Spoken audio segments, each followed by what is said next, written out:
बिस्मिल्लाहिर्रहमानिर्रहीम। अस्सलाम वालेकुम। नानी जान की पिटारी में खुशामदीद। आज हम बनाएंगे काबली छोले, चटपटे मसालेदार।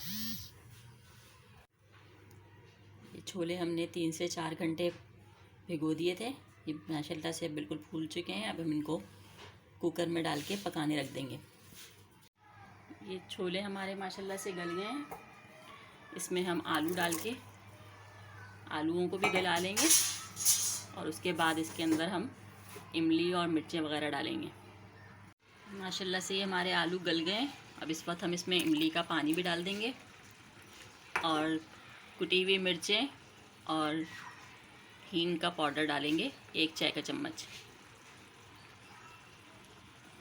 इसमें डाल देंगे और इसका पानी खुश्क होने तक इसको पकाते रहेंगे।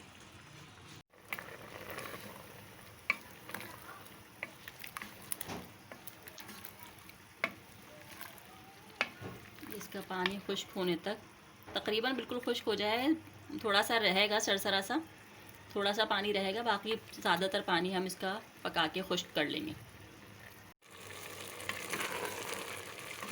देखें तकरीबन पानी जो है खुश्क हो गया, थोड़ा सा पानी रह गया बस। अब हम जो है चूल्हा बंद कर देंगे। माशाल्लाह से हमारे छोलों का जो है जितना हमें तैयार करना था उतना हो गया। अब ये बाकी चाट मसाला और बाकी मसाले जो हैं हम डिश आउट करने के बाद मिलाएंगे।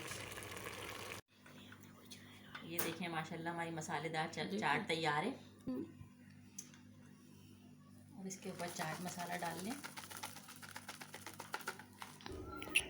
बहुत ही सादा तरकीब है छोले की चाट की। आप लोग भी ज़रूर बनाइएगा। बहुत मज़े के बनते हैं इस तरह और खाने में पसंद आते हैं सबको, खुश शक्ल और खुश जायका।